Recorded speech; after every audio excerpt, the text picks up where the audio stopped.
Good morning and welcome to the Spiggle Spotlight, where we discuss cutting-edge employment law issues in the news. I'm Tom Spiggle, founder of the Spiggle Law Firm, a firm that helps people who've been fired or afraid that they might be. Today I wanted to talk about a story in the news this morning about the rise in women in the workforce that has shot up precipitously since the end of the pandemic. And there are, economists have are debating about the reasons for that. One could be that they have to because of inflation is starting to bite, and so people need two incomes, and the women are having to go back into the workforce. The other possibility that researchers are looking into is the prevalence of hybrid remote /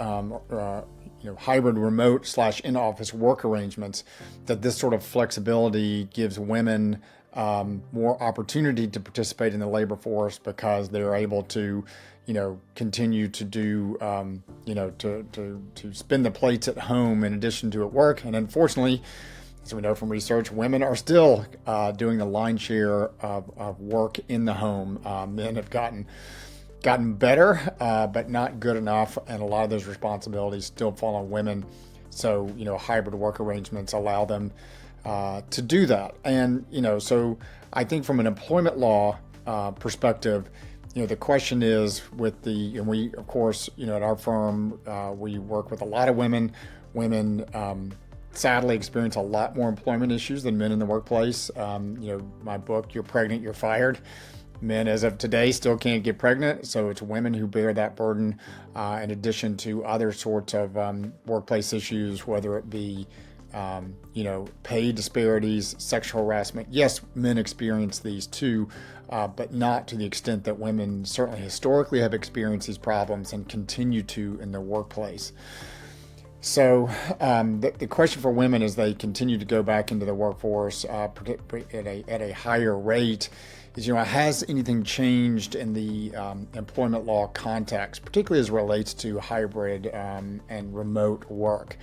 And the answer seems to be not much, at least in terms of employment law.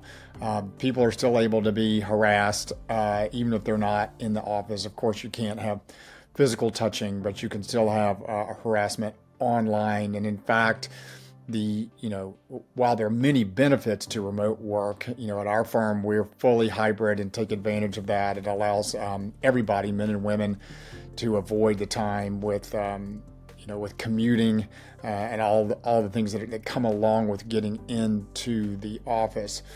But one of the negative aspects is that it has eroded kind of the boundaries between the work and home. Which had been happening for a while, right? I mean, certainly since email, since smartphones, work can find you in ways that they couldn't, 5, certainly 10 years ago. But with the pandemic, those walls just completely came down. For instance, my wife is an attorney, and worked a part-time schedule. When I put that part-time in quotes, because for attorney part-time is still a lot of hours. Prior to the pandemic, no clients had her cell phone number. They called her on her work number.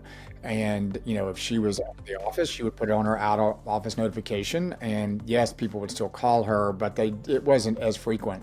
And now, you clients have her cell phone number because particularly during the pandemic, it was all hands on deck and responding to emergencies, and that's just become like the new norm, is that people have your cell phone number. Out of office doesn't mean anything anymore, because even the people who are older in her workforce, and this is true in a lot of workforces, who I think still stuck to pre-pandemic, stuck to you come into work to do work, they were less likely to reach out to her if she had her out of office on, and that's no longer the case now. And so, I think for women, it represents opportunities and complications. And from an employment law perspective, There are, if anything, more challenges now with remote work and the erosion between the boundaries between work and home, with work coming into the home more often. There are chances to be harassed at home more often. I think hybrid work, again, for all of its benefits, does represent a risk that women who, let's say, take advantage of that because they have childcare responsibilities or things that make it easier for them to work at home. We'll see whether or not we see more wage disparity because they're not getting that face time in the office, which is traditionally where people learn. You learn all the good stuff at the water cooler. So more women back in the workforce. This is overall a good thing. From an employment law perspective, there's still a lot of challenges with hybrid work, the same as with people in the office, and in some ways, some of these issues may be exacerbated. So this is something that we'll keep an eye on. But from an employment law perspective, there are only more issues that are arising from hybrid workspace than when people just came into a brick and mortar office. So stay tuned. We'll see how these developments pan out.